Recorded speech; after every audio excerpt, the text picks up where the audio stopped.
कहते हैं कुछ घर सिर्फ ईंट पत्थर से नहीं बनते, लेकिन अगर आप उसके पास से गुजरें तो लगेगा जैसे कोई आपको खिड़की से देख रहा है। यह कहानी है एक ऐसे परिवार की जिसने उस कोठी में रहने की हिम्मत की, लेकिन बाहर सिर्फ दो ही निकले। 2004 का अक्टूबर महीना था। अरविंद एक प्राइवेट कंपनी में नई नौकरी पाने के बाद अपनी पत्नी मीरा और 7 साल के बेटे वेदांत के साथ नोएडा शिफ्ट हुआ। रहने के लिए जो कोठी उन्हें दी गई वो बाकी मकानों से बड़ी और पुरानी थी। 4 कमरे, एक बगीचा, एक तहखाना और पीछे की तरफ एक स्टोर रूम। ब्रोकर ने एक बात बार बार दोहराई, स्टोर रूम में पुराना कबाड़ है, उसे न खोलें तो बेहतर है।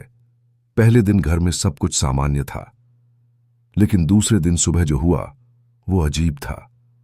काम वाली बाई आई, घर देखा और उसके चेहरे का रंग उड़ गया।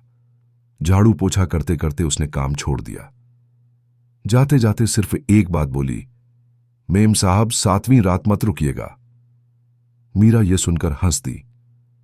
सोचा कोई अंधविश्वासी बात होगी, लेकिन उसी रात वेदांत बोला, मम्मी, उस खिड़की से जो अंकल मुझे देख रहे थे उन्होंने मुझे आंख मारी। मीरा ठिठक गई।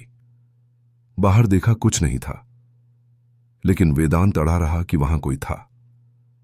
रात को मीरा की नींद एकदम 3:12 बजे खुल गई। घड़ी की सुई वहीं अटकी थी। पंखा बंद कमरे में अजीब सी नमी और फिर दरवाजे के पास से आई एक धीमी सी आवाज, जैसे कोई फुसफुसा रहा हो। मीरा डर गई, कदम खींच लिए। लेकिन अगली रात भी यही हुआ और उसके बाद भी। तीसरी रात उसने स्टोर रूम के दरवाजे के पास कान लगाया। अंदर से किसी ने धीमे से कहा, तुम बहुत देर से आई हो मीरा। वो पीछे हट गई, डरते हुए। उसने हिम्मत करके दरवाजा खोला। अंदर सिर्फ धूल, पुराने फर्नीचर और एक टूटा हुआ आईना था, लेकिन जमीन पर चौक से कुछ लिखा हुआ था, शुरू हो गया है। मीरा को यकीन नहीं हुआ, पर अब वो समझ चुकी थी कुछ ठीक नहीं है। वेदांत अब पहले जैसा नहीं था। वो अब बहुत शांत रहने लगा था। ना खाना खाता, न किसी से बात करता। वो दीवारों को घूरता रहता और ड्राइंग बुक में अजीब अजीब चित्र बनाता था। काले साए, अंधेरे में आंखें और एक लंबा आदमी, बिना चेहरा, बिना हाथ, बस एक लंबा साया। एक दिन मीरा ने वेदांत को बाथरूम में देखा। आधी रात वो आईने के सामने बैठा हुआ था और धीरे धीरे गिन रहा था, 10, 9, 8। उसके होंठ हिल रहे थे, लेकिन आवाज नहीं निकल रही थी। मीरा ने उसे खींच लिया। उसी पल आईना अपने आप क्रैक हो गया। लेकिन सुबह जब अरविंद ने देखा, आईना बिल्कुल सही था, पर दीवार पर किसी ने चौक से लिखा था, अब सिर्फ 5 दिन बचे हैं। मीरा ने सब बातें अरविंद को बताईं। अरविंद पहले तो हंसा, लेकिन जब वेदांत की हालत बिगड़ने लगी तो उसने सीसीटीवी कैमरे लगवा दिए। वेदांत के कमरे में कैमरा लगाया गया। रात को सबने रिकॉर्डिंग ऑन रखी। अगली सुबह उन्होंने जो देखा वो रूह कंपा देने वाला था। रात 3:12 कमरे की दीवार में हलचल हुई और उसमें से एक लंबा साया बाहर निकला।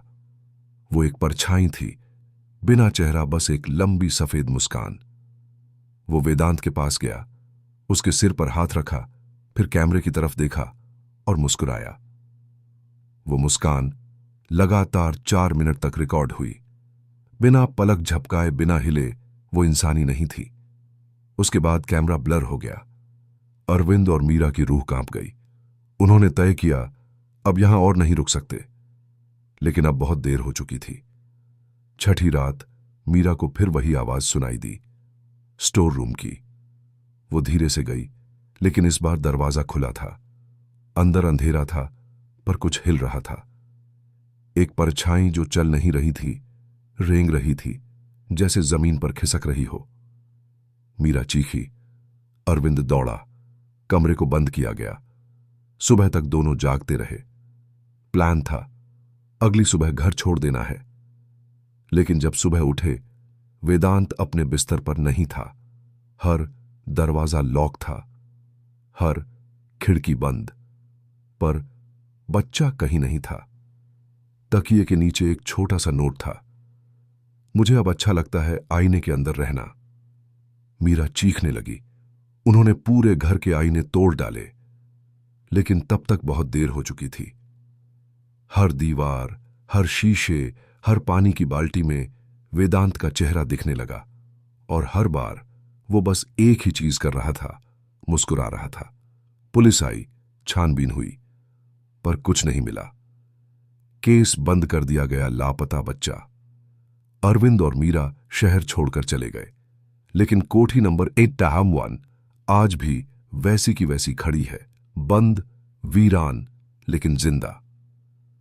पड़ोसी कहते हैं हर 7 साल में कोई नया परिवार आता है और कोई ना कोई वापस नहीं जाता। अगर आप कभी उस गली से गुजरें और रात हो रही हो तो उस कोठी की तरफ मत देखिएगा।